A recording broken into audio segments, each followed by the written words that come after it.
नमस्कार दोस्तों, एक बार फिर आपका स्वागत है पूर्वांचल यूथ आर्मी के इस यूट्यूब चैनल पर, जहां हम कंप्लीट करने जा रहे हैं 1000, जी हां 1000 मोस्ट इम्पॉर्टेंट जीएस के क्वेश्चंस। तो आइए इस श्रृंखला की शुरुआत तुरंत करते हैं। तो पहला क्वेश्चन जो आपकी स्क्रीन के सामने है, उसका जवाब आपको देना है कि अमीबा में कुल कितने सेल का मतलब क्या हो गया, कोशिकाएँ होती हैं। तो अमीबा में कुल कितनी कोशिकाएँ होती हैं? एक कोशिका होती है। अमीबा क्या होती है आप जानते होंगे। आपसे ऐसे भी पूछ सकता है कि अमीबा कितनी कोशिकीय होती है, तो हमेशा याद रखिएगा कि अमीबा में कितनी कोशिकाएं होती है। अमीबा एक कोशिकीय होती है, अमीबा में एक कोशिका पाई जाती है। आइए हम अपने अगले प्रश्न की तरफ चलते हैं। अगला प्रश्न आपकी स्क्रीन के सामने है दोस्तों, नागालैंड भारत का विधिवत राज्य कब बना?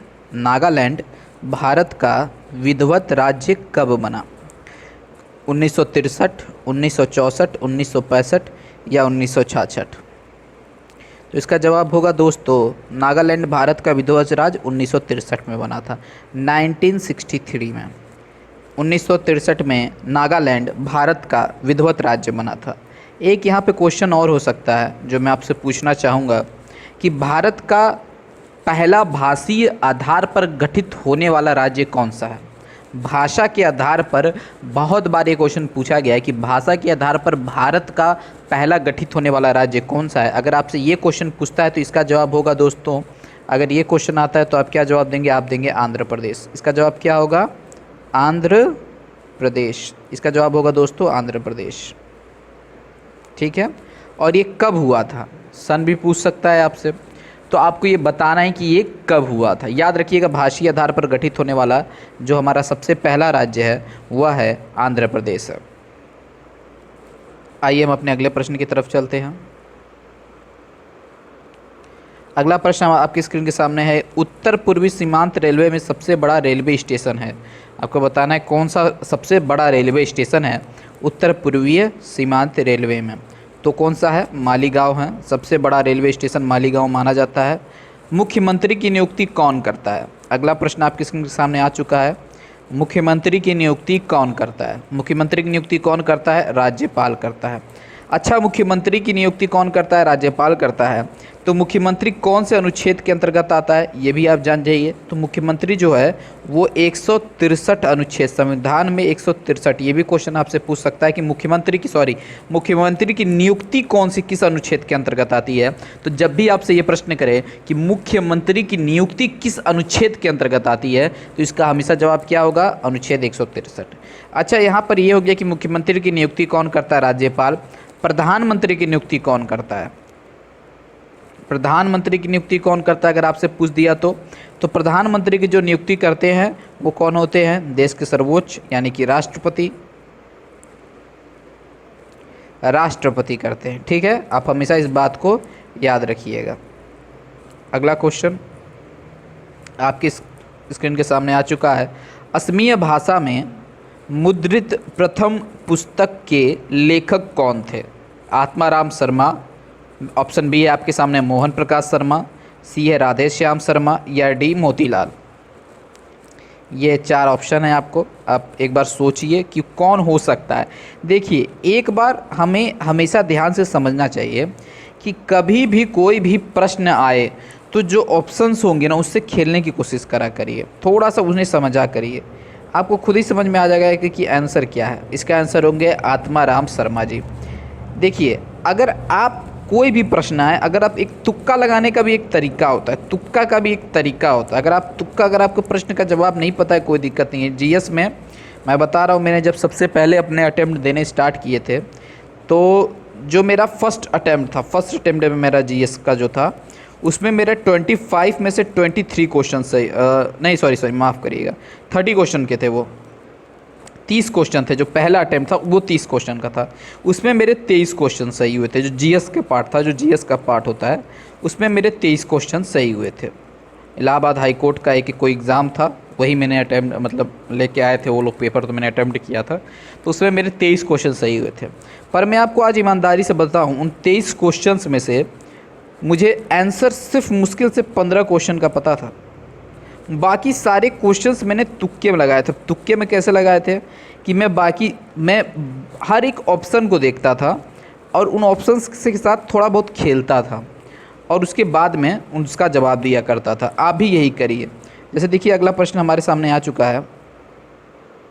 अगला प्रश्न हमारे सामने क्या है, एक सेकंड रुक जाइए, अभी इसमें और भी प्रश्न होंगे। असमीय भाषा हो गया। अगला प्रश्न हमारे सामने है कि रविन्द्रनाथ टैगोर ने भारत के राष्ट्रगान के अलावा किस और एक देश के लिए राष्ट्रगान गाया है। ठीक है, अब ये प्रश्न आपके सामने आ गया, अब आपको जवाब देना है। तो रविन्द्रनाथ टैगोर, अब हमें पता नहीं है कि किसके लिए गाया, बांग्लादेश, चाइना, श्रीलंका या पाकिस्तान। अब यहाँ अपने दिमाग को दौड़ाइएगा, थोड़ा सा दौड़ाइए। ये क्या है, नाम क्या है इनका, टैगोर है। नाम से ही पता चल रहा है टैगोर। अच्छा एक बात बताइए, टैगोर लोग की जो कैटेगरी होती है या जो ये टैगोर लगाते हैं, सरनेम जो लगाते हैं, वो कहाँ पाए जाते हैं, हमारे देश के भी किस राज्य में पाए जाते हैं? थोड़ा सा ध्यान से आप समझेंगे तो आपको समझ में आ जाएगा कि रविन्द्रनाथ टैगोर थोड़े बंगाली नहीं लग रहे हैं आपको? बंगाली लग रहे हैं ना, थोड़े बंगाली टाइप की बात आ रही है। तो जब थोड़ी बंगाली टाइप की बात आ रही है तो आपको पता है थोड़ा बांग्ला लग रहा है। चाइना तो हो नहीं सकता क्योंकि चाइना तो टैगोर लगाता नहीं है। श्रीलंका तो भाई, अब पाकिस्तान का तो सोचना ही नहीं है। तो कौन सा होगा, सिर्फ एक ही होगा, बांग्लादेश। ऐसे ही आपको खेलना है, ऐसे ही ऑप्शंस के साथ आपको खेलना है। ऐसे ही अगर आप ऑप्शंस के साथ खेलेंगे तो आपके साथ आपको कोई भी परेशानी नहीं होगा। हाँ, तो मैं बता रहा था कि मेरे 23 क्वेश्चन, जो 23 क्वेश्चन मेरे 25 में से सही हुए थे एक बार, वो कोई और एग्ज़ाम था। अगला क्वेश्चन है आपके स्क्रीन के सामने, हीटर के तार किस चीज़ के बने होते हैं? हीटर का जो तार होता है, अब हीटर का तार का मतलब, जब ये जो होता है ना, एक ऐसे होता है, दो तार मान लीजिए, एक ऐसे होता है। ये जो तार होते हैं ये किस के बने होते हैं, किस चीज़ के बने होते हैं? ठीक है, तो ये नाइक्रोम के बने होते हैं। किसके बने होते हैं? नाइक्रोम के बने होते हैं। ये 1000 मोस्ट इंपॉर्टेंट क्वेश्चन है दोस्तों, जो किसी ना तो किसी एग्ज़ाम्स में कभी ना तो कभी पूछा गया है, इसलिए आपके सामने लेकर के आया गया है। एक बड़ा जाहिर सा प्रश्न मैं आपके सामने लेके आया हूँ।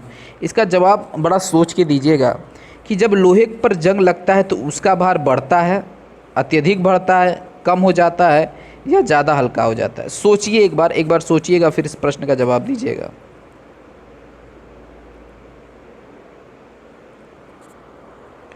लोहे पर जंग लगने से क्या होता है? जब आप अपने घरों में देखेंगे जो सरिया लगा होगा, जो लोहा लगा होगा, उस पर जंग लग जाती है। अच्छा, जंग कैसे लगता है, कोई बता? अगर किसी को पता हो कि जंग लगने की प्रक्रिया क्या है तो वो कमेंट बॉक्स में ज़रूर लिख करके बताएं कि जंग लगने की प्रक्रिया क्या होती है। ठीक है, अगर किसी को पता हो तो कि जंग लगने की प्रक्रिया क्या होती है। चलिए हम यहाँ पे देखते हैं अपने क्वेश्चन को कि क्या है, कि लोहे पर जंग लगने से उसका भार क्या होता है। देखिए, लोहे पर जब जंग लगता है तो उसका भार बढ़ता है, लेकिन बहुत ज़्यादा नहीं बढ़ता है, कभी भी बहुत ज़्यादा नहीं बढ़ेगा, तो सिर्फ बढ़ता है।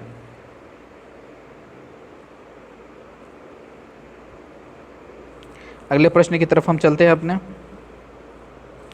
तो विश्व का सबसे बड़ा नदी द्वीप मजुली असम के किस जिले में स्थित है? आपके सामने प्रश्न आ चुका है। ऊपरी जो 37वां क्वेश्चन आपको बताना है कि विश्व का जो सबसे बड़ा नदी द्वीप माजुली है वो असम के किस जिले में स्थित है? आपने एक वेब सीरीज़ का नाम सुना होगा, बहुत फेमस है, पातालपुर। पातालपुर करके कोई एक आया था, पाताल लोक, पूर नहीं, पाताल लोक। अभी एक वेब सीरीज़ आया था, अनुष्का शर्मा ने इसका प्रोडक्शन किया था, पाताल लोक, और बड़ा बवाल भी हुआ था। तो इस पर मैं नहीं जा रहा हूँ, बस मैं इस वेब सीरीज़ से जोड़ करके आपको बता रहा हूँ कि जो पाताल शब्द आप देख रहे हैं यही है आपका बड़ी नीद द्वीप माजुली असम के किस ज़िले में स्थित है? तो पातालपुरी में स्थित है। किस में स्थित है? पातालपुरी में। इससे आपको एक और चीज़ का ज्ञान प्राप्त हो गया। किस चीज़ का? हमें और एक ज्ञान प्राप्त हो गया कि विश्व का जो सबसे बड़ा नदी द्वीप है वो कौन सा है? वो है माजुली। वो है कौन सा नदी द्वीप जो विश्व का सबसे बड़ा है?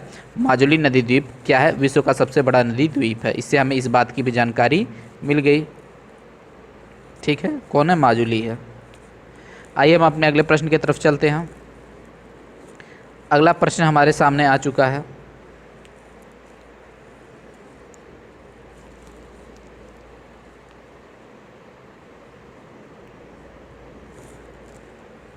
एक सेकेंड, ये रही आपकी अगली स्लाइड और आपको बताना है अब अगला प्रश्न अपना।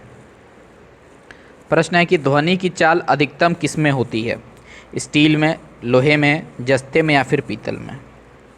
जो ध्वनि की चाल होती है वो किस में होती है? याद रखिए, ध्वनि की चाल सबसे ज़्यादा अधिकतम किस में होती है? स्टील में होती है।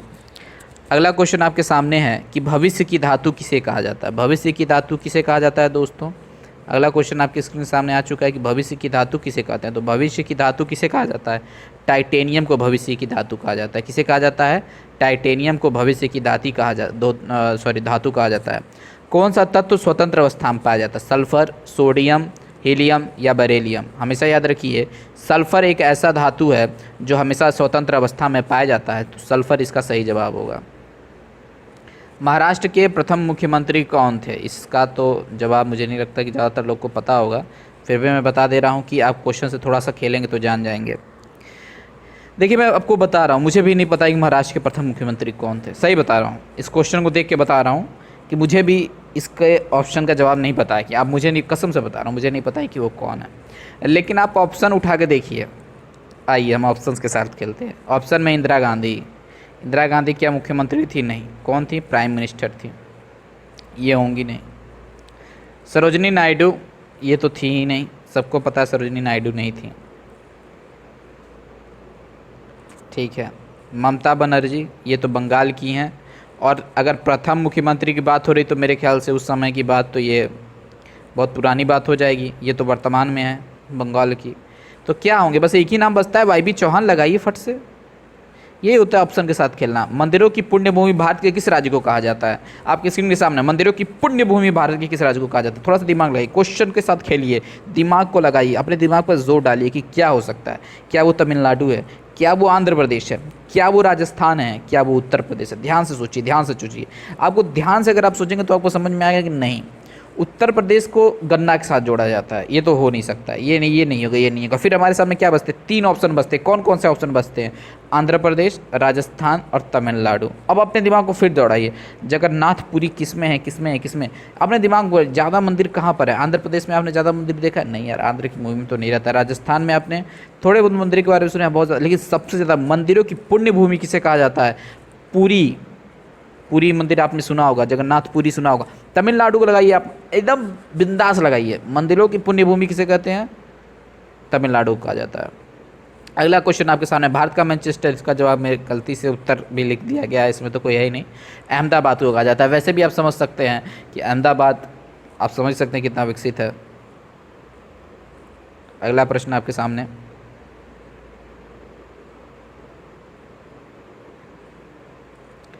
अच्छा यहाँ तक स्लाइड कंप्लीट हो गई है।